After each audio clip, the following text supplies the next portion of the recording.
Nah,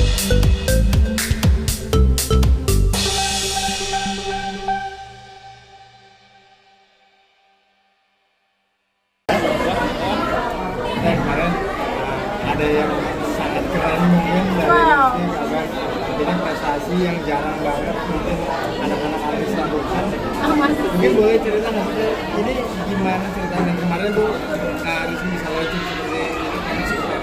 Ya, Rizky tuh emang udah senang gambar dari dulu ya, dari seingat aku sih aku mengenalinya dari SD ya.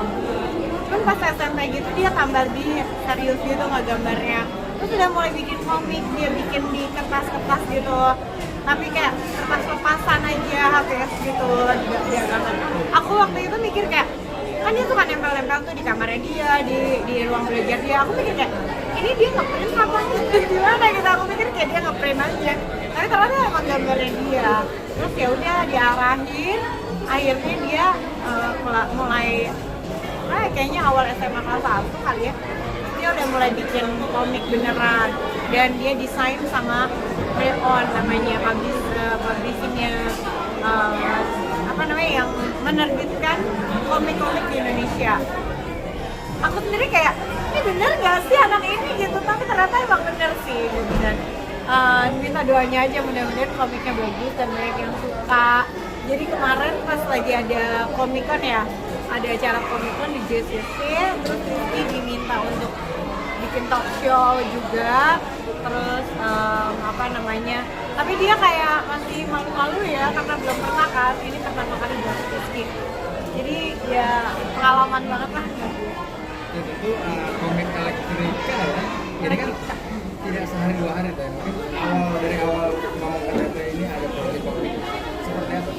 Dia cuma bilang kayak, Bu, aku seneng gini apa namanya, aku pengen bikin komik deh. Ceritanya tentang seorang anak yang punya kekuatan super kayak gitu. Terus akhirnya dia lihat tuh gambar-gambarnya, aku juga kayak, wih seru juga ya Kak gitu. Dan ternyata publishernya tuh tertarik publishingnya di Rayon itu. Jadi desain lah Rizky. Keberhasilan Rizky mungkin tidak lepas dari dukungan Twitter sendiri. Mungkin seperti apa sih treatment seperti apa sih yang saya lakukan dan berikan pada Rizky mungkin? Kebetulan apa namanya abangnya sih Anda namanya, abangnya Rizky, anaknya manajer aku. Terus udah gitu dia yang memperkenalkan ke seorang apa namanya komik apa namanya komikus lah ya, Mas Okto ya namanya. Terus jadi dia editor juga ya, dia bantuin Rizky lah. Jadi komiknya ini dibikin berdua, ide cerita, ide dasar dari Rizky dirapiin sama timnya. Jadi benar-benar semuanya dilakukan secara profesional. Tapi kalian sendiri pernah digambar nggak sama dia? Enggak, aku nggak pernah digambar. Bener juga, aku pengen sih dalam pikiran dia aku kayak apa ya gitu. Tapi katanya mengarahkan ya sih, maksudnya jadi lu karena udah punya bakat lalu lagi mungkin khusus les gitu. Iya, aku mengarahkan juga, cuma kalau les sih nggak ada ya. Ya itu lesnya tuh langsung kan, kayaknya dia langsung kerja kayak lesnya. Jadi kayak kebetulan kan emang Rayon-nya itu kan emang mereka emang di komik, jadinya memang Rizky setiap hari Rabu biasanya ke kantor, terus udah gitu dia bikin gambar barengan juga. Terus timnya ada namanya Mas Pandu, dia juga yang bantuin juga sampai nanti mungkin kalau nggak akhir tahun, awal tahun depan komiknya udah bisa launch. Dan mungkin sebelum akhirnya mungkin si Rizky terjun ke dunia komik ini, sebenarnya harapan Teteh untuk Rizky tuh pengen jadi apa sih? Kalau arahnya gitu? Ya, nggak ada sih aku jujurnya kayak nggak pernah memikirkan Rizky aku arahin kemana. Suka-sukanya dia aja sebetulnya, yang penting positif gitu dan membentuk dia menjadi seorang yang emang tahu apa yang dia inginkan gitu. Jadi aku bebasin aja sih dia mau kemana.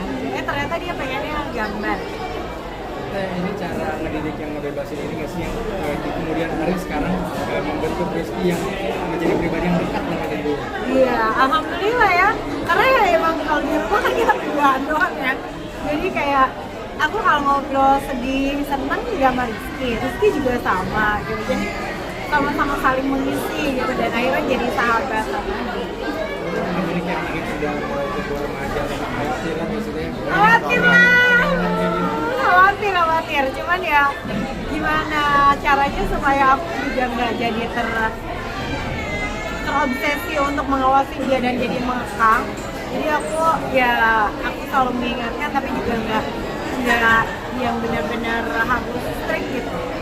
Aku pengennya dia juga menikmati masa remajanya dia boleh main tapi harus punya tanggung jawab juga.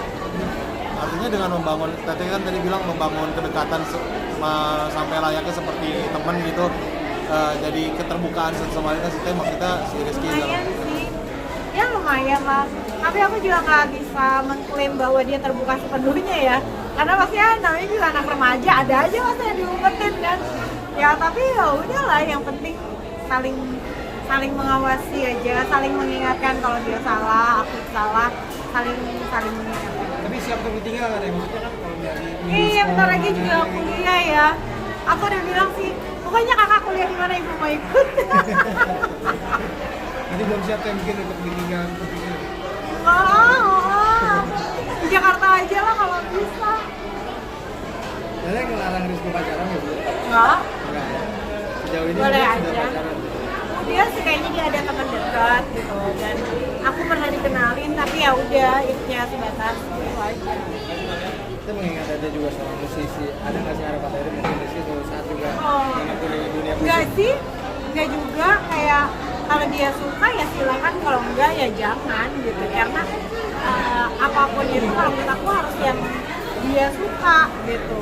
Kecuali kalau kerjaan mau nggak mau dia harus disiplin kan.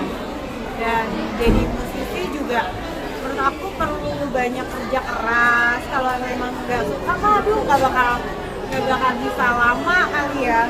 Tapi kalau kita mensukai apa yang kita lakukan itu lama pun nggak berasa. Ya. Thank you. Satu lagi tuh soal besok Putri Aryani mau